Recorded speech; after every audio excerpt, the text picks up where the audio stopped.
Anybody have a guess? I have a guess, great mother. About Paul. Come on now. That's it. Right. That's it. Mm, That's mm. it. And what was I was Paul was a going to say, persecutor of Christians. You understand? When I right. did that show, the different ranks of earthly vessels, I talked about Paul. I actually put that clip. It's in my story right now on my page. I put it in there right before the live. But when you talk about Paul and when you understand how Yeshua was revealed to him in that story and all of that, Paul, when you in E5, it is believed that we all have a heavenly twin, a heavenly replica, which is technically the higher self. And that when you're in alignment with your destiny, that your earthly job will mirror the job that you have, that your soul works in the higher heavens. So that's how Mhm. you know that you're in alignment. So the jobs are going to mirror one another. So Paul, he was once a persecutor of Christians, but when he switched over, see, a lot of these Christians, they put a lot of stake on Paul. And this text is the Gospel of Judas. Is telling us he's the one that replaced him. So if he's the one that replaced him, and Judas was supposed to be the quote unquote traitor of how we know the definition, then who was the real traitor? It was the one that was going around mixing it up. That would be Paul. He went from being a persecutor of Christians to technically a divining, a measuring stick. The one who tried to take away your faith. Oh, y'all don't see it. Mm. He was charged with testing Mm-hmm. your faith, taking it away because he was a persecutor of Christians. You understand? So when he Right. was doing this, when Yeshua appeared to him, he told him, when he was blinded, he said, "Who is that?" He said, "I'm Yeshua, the one you persecute." It's hard to kick against the prick. And when you look up that's based that when you've been pricked, when you've been poked, when you've been called, and even that pricking has to do with the ritual of crucifixion, but that's a whole nother lesson. But he got pricked. Now you're being put to work. Now comes the appointed. He was appointed a job. And that job was to basically test the faith. There's a movie called Right. Dogma. Hmm. It's one of them parody type Christian movies. But in the movie, the angel of unalive, and I forgot what the other angel was, they went rogue and they was going around for fun testing people's faith, saying that God didn't exist and all that, just to see whose faith that they could alter. And that's the real that's the real betrayer. That's the betrayer of what we know the definition to be today.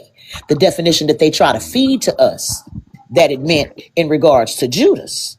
But no, we're Right. dealing in a more ancient time when it comes to Judas. So we're talking about the ancient definition, which actually means to reveal. He showed who Yeshua was, not just pointing out in the sense of a physical story, but even symbolically.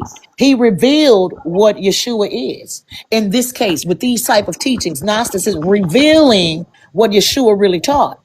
You Hmm. understand? Giving the right interpretation is what he did, is what he was able to do. Go ahead, Cass. Absolutely. So the wheat has to be separated from the chaff. Yep, that's it. Absolutely. Judas said to him, "When will you tell me these things? And when will the great day of light dawn for the generation?" But when he said this, Jesus left him. The next morning after this happened, Jesus appeared to his disciples again. They said to him, "Master, where did you go? And what did you do when you left us?" Jesus said to them, "I went to another great and holy generation." Hmm. His disciples said to him, "Lord, what is the great generation that is superior to us and holier than us, that is not now in these realms?" When Jesus heard this, he laughed and said to them, "Why are you thinking in your hearts about the strong and holy generation? Truly I say to you, no one born of this eon will see that generation, and no host of angels of the stars will rule over that generation, and no person of mortal birth can associate with it, Hmm. because that generation does not come from which has become," the text is fragmented, "the generation of people among you is from the generation of humanity. Power, which the other's power," the text is fragmented, "by which you rule." I mean, yeah, this is a 2,000-year-old scroll, so many parts have been damaged. When Right. his disciples heard this, they each were troubled in spirit. They could not say a word. Another day, Jesus came up to them. They said to him, Master, we have seen you in a vision, for we have had great dreams. Night, he said, why have you, when you have gone into hiding? Okay, stop right there. Even with Mm-hmm. the fragmented portions that we see, he's telling them nobody. He say, "Why are you worried about?" Well, Right, when you think about Yeshua, it's like, what you worried about it for? That ain't your business. It ain't you. That's what I right. see when I read that. But he's saying no persons of mortal birth can associate with it because that generation does not come from which has become the generation of people among you is from the generation of humanity. Now, remember, he's talking to the 12 disciples, and he said nobody amongst them. So anybody that came from them and any teachings that they have, we know because he's also made a differentiation between the God that they served and what he taught. So he Mm-hmm. told them that your God ain't the same as me, what I represented. And he's telling them that you don't even come from the same spiritual race as I do. And so Mm. they were troubled when like, wait a minute, what that mean? And it says they couldn't say a word. And so now they're saying that they had a dream. Now check this dream out and the interpretation that he gives of this Food dream. over there. Go ahead, Cass. Absolutely. This Gospel of Judas is shedding a lot of light on some things, especially him revealing that the disciples had a different God than him. You know, because Right, we see how he speaks to the people in parables, like the Pharisees, for example. Wow. right. They said, we have seen a great house with a large altar in it Mm. and 12 men. They are the priests. We would say, and a name, and a crowd of people is waiting at that altar until the priests and receive the offerings, but we kept waiting. Jesus said to them, what are the priests like? They said, some 2 weeks, some sacrifice their own children, others their wives, in praise and humility with each other. Some sleep with men, some are involved in slaughter, some commit a multitude of sins and deeds of lawlessness. And the men who stand before the altar invoke your name. And in all the deeds of their deficiency, the sacrifices are brought to completion. After they said this, they were quiet, for they were troubled. Stop right Mm. there. Don't this, ain't this Mm. sounding more and more familiar like these Yes, it secret is. societies that we know of today that we know Yes. are connected to the church and rule over the church, who put these 12 disciples in a high Mm. regard, who have a different God than what Yeshua taught. It's sounding a lot like them. It say that Right. some sacrifice their own children, other their wife in praise, and they do it in your name, the church. This is the So it's secret. sounding like, This is the secret underground things that are going on for you right. to be a part of they in crowd, they in Yeah. club. You understand? This is what you have to do to get in. To say some sleep with men, some are involved with Mm-hmm. the slaughter. We know that all of that goes on. How many scandals have we seen about these church preachers? You know, with Mm-hmm. being deceptive Wood, about their California. huh?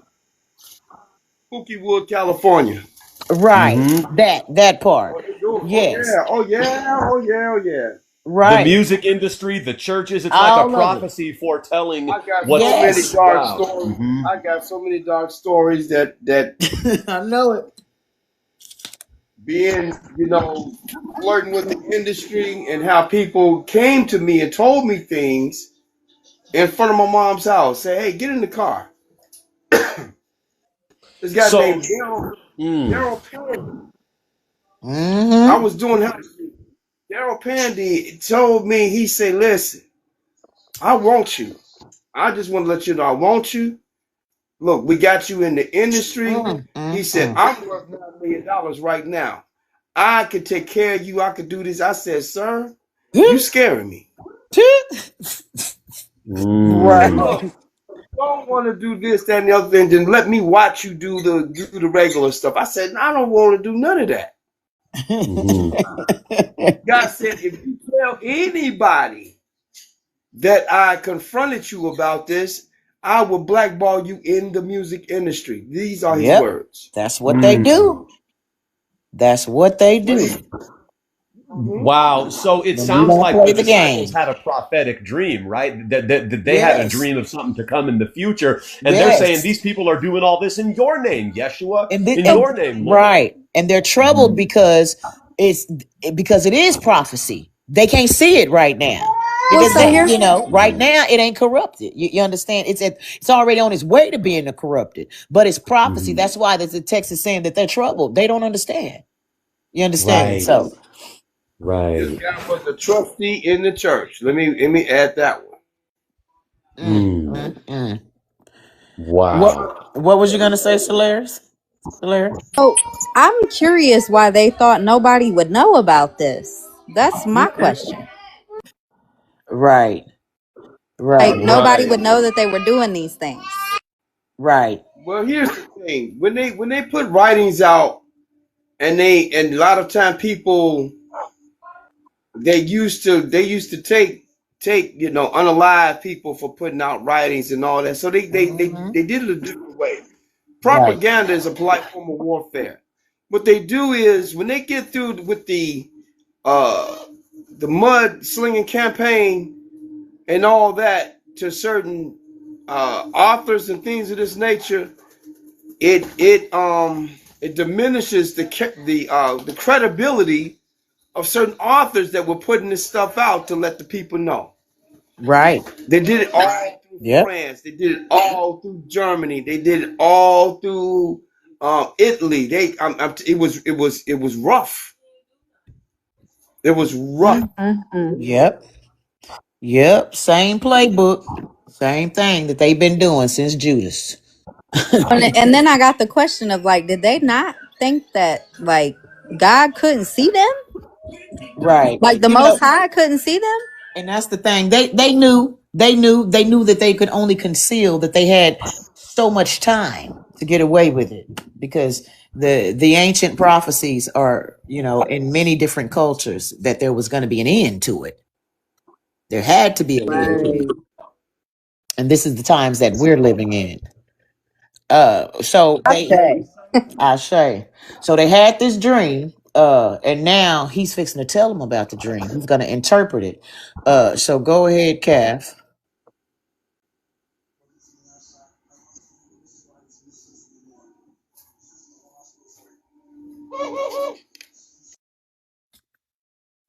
You there, Calf? I lost My my bad. place. What page are we I on? put this mouse outside and the cat brought it back in again. And so they were telling me. You got a gift. Got a gift. Right. The same Before y'all mouse that. came, they'd already they found it in there, and then they threw it out, and the cat then went and got it again and brought it back. The same one, right. And brought it back in. So I had to get rid of it again. I apologize. We are What page at are we Where on? this document don't have page numbers. Well, it does in the hold on. We are on page 2, mid paragraph, when it says after they said this, they were quiet, for they were troubled. About mid page 2. I verse see it. Yeah, 39. verse 39. It says 39 Hmm. inside. That's where we're starting. I forgot And that verses. it's going to get real interesting. Yeah, it's going to get real good. Look, it started good, but it's go ahead. Jesus Sir. said to them, "Why are you troubled? Truly I say to you, all the priests who stand before that altar invoke my name. Again, I say to you, my name has been written on this of the generations of the stars through the human generations. And they have planted trees without fruit in my name in a shameful manner," Jesus said to them. Though those you have seen receiving the offerings at the altar, that is who you are. Uh-oh. Uh-oh. That is the God you serve. And you are those 12 men you have seen. Whoa, whoa, whoa, whoa, what? Come the on 12 now. disciples, the cattle you have seen brought for sacrifice are the many people you led astray before that altar. Come on now. How plain Will can it be? stand. There's a lot to build on that right there. Will stand and make use of my name in this way, and generations of the pious will remain loyal to him. After another man will stand there from the fornicators, and another will stand there from the slayers of children, and another from those who sleep with men, and those who abstain, and the rest of the people of pollution and lawlessness and error, and those who say, we are like angels, and they are the stars that bring everything to its conclusion. Stop right there. They are the stars that bring everything to its conclusion. Oh, that's Wow. deep. And this is very deep, because he's telling them, they're the 12 disciples, you're those 12 men who lead everyone astray, because it's still taught today in fundamentalist Christianity that these 12 disciples represent the demiurge. That's what most Christians believe today. Like you were saying, Great Mother, Judas is still going through a humiliation ritual for 2,000 years. For 2,000 years, the 12 disciples are associated with the demiurge in fundamentalist religion. Indeed. He's telling them. Indeed. And they don't know it. The masses don't know it like that, Right. And when it says, he's saying that, remember, they saw people unaliving their kids, their wives, sacrificing. Literally said sacrificing. We know that we know all this stuff goes on in, as he said, Pokewood, Pokewood, California. So, and he flat out told them, this is y'all. This is what you started. This is what it's going to end up as. All these things done in my name is what he said. Y'all do it in my name. And it's deep that he says, because he's going to talk about this deeper. He says, they are the stars that bring everything to its conclusion. The situation that popped off last week when I was saying, I know that name is the name of a certain star. And I know it because I know how important it is to study the stars in a certain sense, not from the aspect of that, but because when you, and I've heard GM talk about this, too, we all technically have a star, quote unquote, have a star, so to speak, that the soul is connected to. And this is fixing to get into that. And it's deep with what he tells him. What he tells these 12 again is going to connect to something that we see going on today still amongst these group of people, this select society. So go ahead and continue, Calf. You stopped at they are the stars that bring everything to its conclusion. To the human generation. Start there. Okay. Right. Excuse me. We are like angels. They say we are like angels. They are the stars that bring everything to its conclusion. For to the human generations, it has been said, look, God has received your sacrifice from the hands of a priest. That is a minister of error. I want to just go over that, if I may, Great Mother. To the human generations, it has been said, quote, be talking to him. To the human generations, it has been said, quote, look, God has received your sacrifice from the hands of a priest, unquote. That is a minister of error. Come on now. But it is the Lord of the universe, who commands, on the last day they will be put to shame. And we know we're living in the seventh day, the advent of the seventh day, the day of judgment. 6,000 years has passed. We're in that, what some people call the age of Aquarius, the age of enlightenment, the shift into 2012. We're in the last day now, and we see, like you mentioned, Great Mother, some of these people in this circle who have been put to shame with what they've tried to do. I say, in the end, they're going to be put to shame. Even Those more. who worship at that altar, that's their God. Yeah, who go and do, they got all kind of little things for you, to buy and stuff, and things that they want to be, a priest on your behalf and stuff, those ministers of error is what those are. Right. Mm.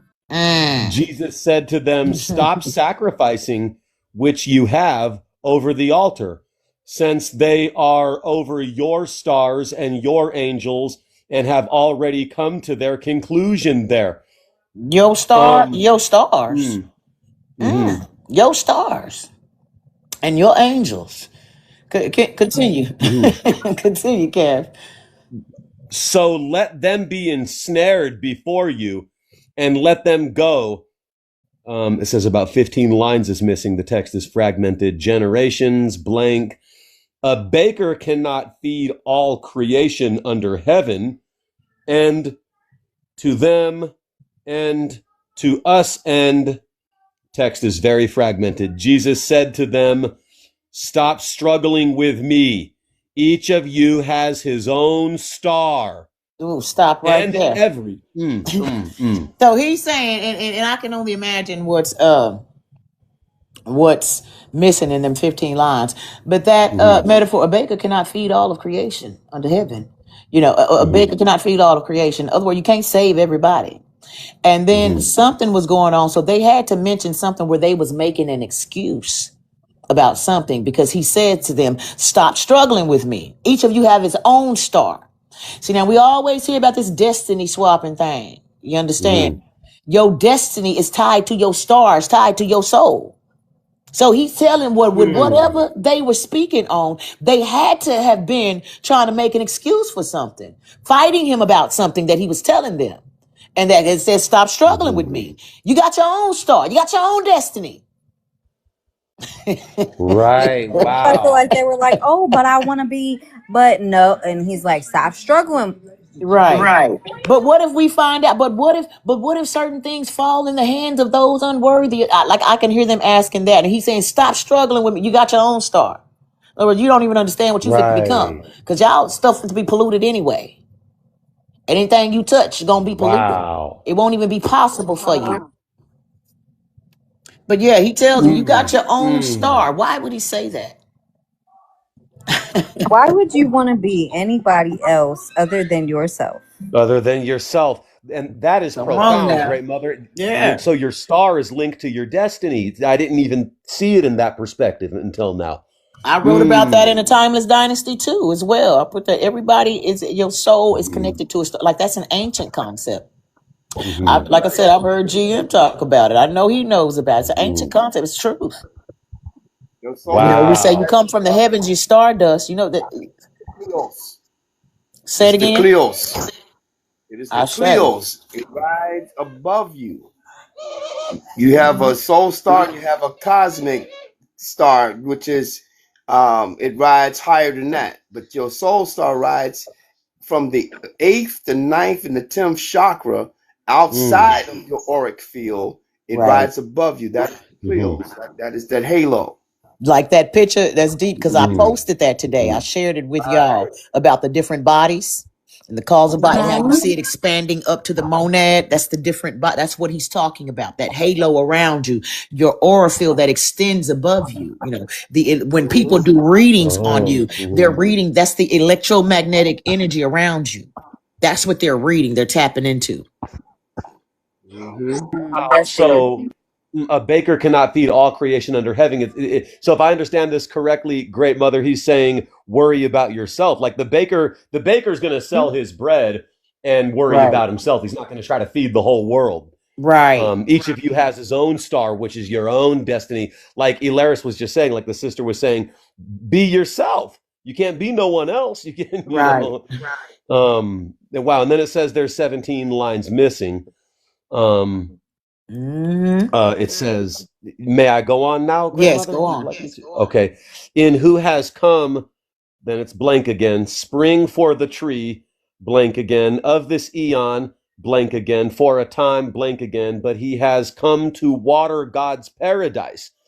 And the generation that will last, because he will not defile the walk of life of that generation, but blank again for all eternity. There's a lot there, and I'm sure it could be Yeah. deciphered with a fine-tooth comb, studied, Right. He's talking about those who said they won't defile the walk of life, but and is missing for all eternity. That would have to say something like, but serve for all eternity, because he's talking about this group of people that's not going to defile the walk of life. So you can kind of, conclude that, but blank for all eternity, but worship, but serve, but something for all eternity, because he's talking about these ones, that's walking it the right way. Continue. Right. Absolutely. That brings a lot of things to mind too. Judas said to him, Rabbi, Rab, in Arabic they say al-Rab, which means Lord. What kind of fruit does this generation produce? Jesus said, the souls of every human generation will unalive. When these people, however, have completed the time of the kingdom and the Spirit leaves them, their bodies will unalive, but their souls will be alive, and they will be taken up. Okay. Judas said, and what will the rest of the human generations do? Jesus said, it is impossible to sow seed on rock and harvest its fruit. This is also the way. Okay. Now stop right there. I'm trying to decipher all of that, the above that I just read. Right. But listen, he say it is impossible to sow a seed on rock and harvest its fruit. Now, you remember a while ago, I just showed y'all how the modern day religion paints it as the church was built on Peter. But when Yeshua told Judas to come over here and let me tell you the secrets of the kingdom, the real secrets of the kingdom. Remember, I was saying that he's the one that the true church was built on in accordance to this text. So when Yeshua says here, it is impossible to sow a seed on rock. The name Peter means rock, because the scriptures say, blessed art thou, Simon Bar-Jonah, for thy name shall be Peter, and on this rock I will build my church, and the gates of hell shall not prevail against it. Well, this is saying it's impossible to sow seed on a rock and harvest its fruit. Come on now. Wow. So, and Peter was one of the 12. So what is that confirming again? That what was started there, same way I've taught about in Matthew, I believe it's 17, where it talks about the two Jesuses. When we got, people don't know that Barabbas' name was Jesus Barabbas. When you read it in the NIV, it says, Jesus, who do you want me to release? Jesus Barabbas or Jesus who's called the Christ? This is the creation of Yaldabaoth, because we know if we study the Apocryphon of John, it says that he created his own carbon copy of the perfect man, of the Son of Man, when he saw it. And him and the archons created their own copy. So we have a carbon and we have a carbon copy. So if he's telling you that it's impossible to sow seed on a rock, and this is a text that, they won't allow, that is not accepted, so to speak, and harvest its fruit. And he just told you previously that what the disciples started was going to come to, they unalive and the kids and all of that. So how is that not more confirming? And he talked about the two different races. How is that not confirming? We know about the two different trees, the left and the right path. You understand the deception so he's saying, right, it's impossible to sow seed on a rock. But they told you over here that on this rock he built his church. Oh, would that also mean that like the rock is kind of indicative of their brain is like a rock? No. That metaphor. Petros, the rock. Okay, gotcha. Right. Right. Yeah. Okay, The name Peter means rock. Yeah.